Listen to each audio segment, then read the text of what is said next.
Hello दोस्तों, आज हम first year first semester biology का क्लास लेकर आए हैं, जिसमें आप लोग को लिविंग का इंट्रोडक्शन और कैरेक्टर के बारे में हम समझाएंगे। आइए हम लोग इंट्रोडक्शन देखते हैं। लिविंग का जो संदर्भ है जीवित प्राणियों से है। यह जीवन जिसका संदर्भ जो होता है सजीव से होता है। सजीव या अर्थात कहने को हो गया जिसके अंदर respiration, cellular organisation, life cycle, development, metabolism जैसे कार्य संपन्न होते हैं। अर्थात एक पीढ़ी वाइज, एक क्रम वाइज वो क्या करता है, चलते रहता है। वही क्या कहलाता है, लिविंग, जीवन। आइए इसके हम कैरेक्टर का बात करते हैं। कैरेक्टर का रखते हैं हम लोग तो सेलुलर ऑर्गेनाइजेशन। हम लोग आप लोग थोड़ा पहले बताए हैं सेलुलर ऑर्गेनाइजेशन। ये क्या है? जब किसी जीवन का आरंभ होता है तो एक बेस चलता है। जैसे किसी अगर जीवन का आरंभ होगा तो वो कैसे होगा? पहले से उपस्थित जीव से ही होगा।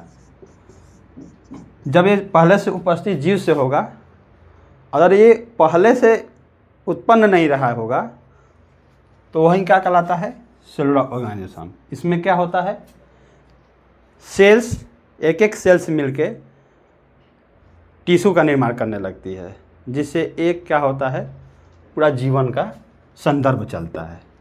दूसरा हेडिंग है इसमें ग्रोथ एंड डेवलपमेंट।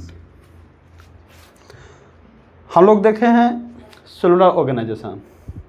जब शरीर का निर्माण होगा तो ऑटोमेटिकली है कि हमारे शरीर का क्या होगा, ग्रोथ होगा, विकास होगा।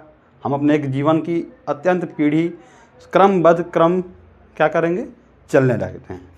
इसमें अगला हेडिंग है रिप्रोडक्शन। रिप्रोडक्शन क्या है? जीवन का आरंभ होता है और प्रारंभ भी होता है, ठीक है। अगर आरंभ होगा तो उसका भी एक नियम होता है। क्या होता है? रिप्रोडक्शन। एक जीव अपना ही जैसे जीव का क्या करता है, संतानुत्पत्ति करता है, जिससे वो एक क्रिया के अंतर्गत चलता है, जिसको क्या कहते हैं, रिप्रोडक्शन कहते हैं, प्रजनन कहते हैं। इसमें अगला हेडिंग है मेटाबॉलिज्म। शरीर का तो निर्माण हो जाता है, लोग बड़े भी हो जाते हैं, छोटे से बड़े भी हो जाते हैं, लेकिन इसमें एक क्रिया होती है। क्या होती है? मेटाबॉलिज्म। ये क्या होता है? हम कोई भोजन को खाएं, क्यों खाते हैं? अपने शरीर को ऊर्जा प्रदान करने के लिए। क्या करने के लिए? और ग्रोथ डेवलपमेंट करने के लिए, जिससे हमारा शरीर चलते रहता है। वही है मेटाबॉलिज्म। मेटाबॉलिज्म में क्या करते हैं, हम लोग भोजन को खाते हैं। जब हम लोग भोजन को खाएंगे तो हम भोजन को खाते हैं तो सभी वो ऊर्जा नहीं होता है, कुछ ही ऊर्जा होता है। उसी ऊर्जा को एक उपापचय क्रिया के द्वारा कन्वर्ट किया जाता है, जिसे क्या कहते हैं, मेटाबॉलिज्म कहते हैं। अगला हेडिंग है इसमें रिस्पायरेशन, श्वसन। सभी कार्य होता है तो शरीर को चलने के लिए श्वसन जरूरी है।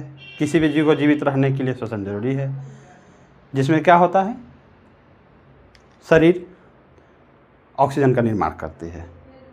हम लोग श्वसन लेते हैं तो उसमें ऑक्सीजन भी होता है, कार्बन डाइऑक्साइड भी होता है, नाइट्रोजन होता है, मतलब लगभग गैस होता है, जिसमें रिस्पायरेशन के द्वारा केवल क्या होता है, ऑक्सीजन को ही शरीर के अन्य भागों में पहुंचा जाता है। जैसे ब्लड का सर्कुलेशन होता है, उसमें क्या होता है, ऑक्सीजन मिला होता है। ये क्या करता है, हमारे जीवन में सबसे अधिक भूमिका निभाता है। अगला हेडिंग है एक्सट्रेशन, उत्सर्जन। हम लोग कोई खाएं, जैसे श्वसन लिए, श्वसन को हम लोग सांस लिए, सांस छोड़े, तो हम लोग क्या कर रहे हैं, इसको छोड़ रहे हैं, क्या कर रहे हैं, उत्सर्जन कर रहे हैं।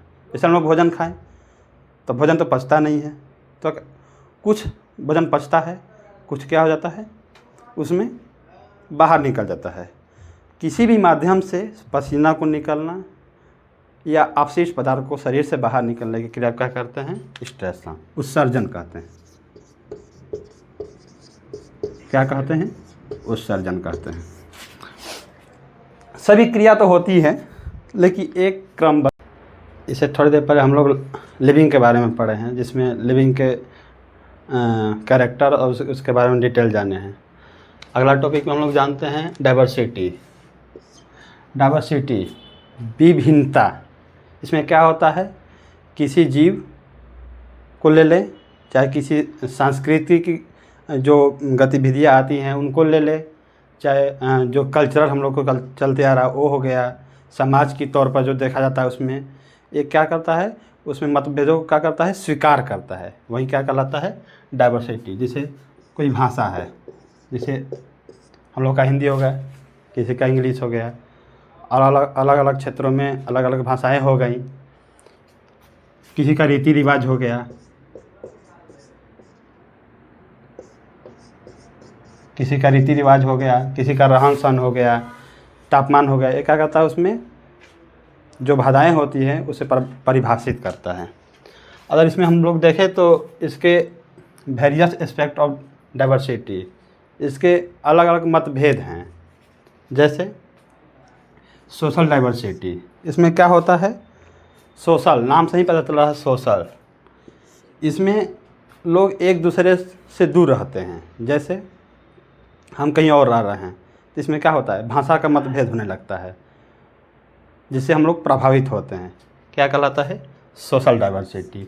कल्चरल हो गया, कल्चरल मतलब इससे नाम से देखिए, कल्चरल, नृत्य, संगीत, ये सब क्या आते हैं, कल्चरल आते हैं। इसमें क्या होता है, जैसे मान लीजिए कि हम लोग के यहाँ भोजपुरी चलता है और अलग जाएंगे तो वहाँ हिंदी सॉन्ग चलेगा, हम लोग के यहाँ भोजपुरी और हिंदी मिक्स कर हो जाता है, वहीं हो जाता है, क्या होता है, कल्चरल डाइवर्सिटी। इसी में गाना हो गया, वीडियो हो गया, ये अलग अलग क्या है, भिन्नता दर्शाता है। अगला इसमें हेडिंग है इकोलॉजिकल, पारिस्थितिक डाइवर्सिटी, विभिन्नता। इसमें लोग एक जगह से दूसरे जगह रहते हैं। जैसे मान लीजिए हमारा तापमान हो गया 23 डिग्री सेंटीग्रेड, कहीं का हो गया 10 डिग्री सेंटीग्रेड। तो एक जगह से दूसरे जगह जब लोग जाते हैं तो उसमें भिन्नता देखी जाती है, उसको क्या कहते हैं, इकोलॉजिकल डाइवर्सिटी। बायोलॉजिकल डाइवर्सिटी, इसमें जीवों के विभिन्नता का हम लोग दर्शाते हैं। जैसे मान लीजिए कोई जीव है तो उसके लाइफ साइकिल को देखा जाए तो लाइफ साइकिल में क्या होता है, तो आपका जेनेटिकल हो गया, ठीक है, जेनेटिकल में उसके डाइवर्सिटी आने लगता है, और उसके जो लाइफ साइकिल देखा जाए, अगला स्टेज देखा जाए तो जब मैच्योर होता है उसमें विभिन्नता आने लगती है। यही क्या कहलाती है, बायोलॉजिकल डाइवर्सिटी। आज के लिए इतना ही, अगला क्लास में हम लोग मिलते हैं। धन्यवाद।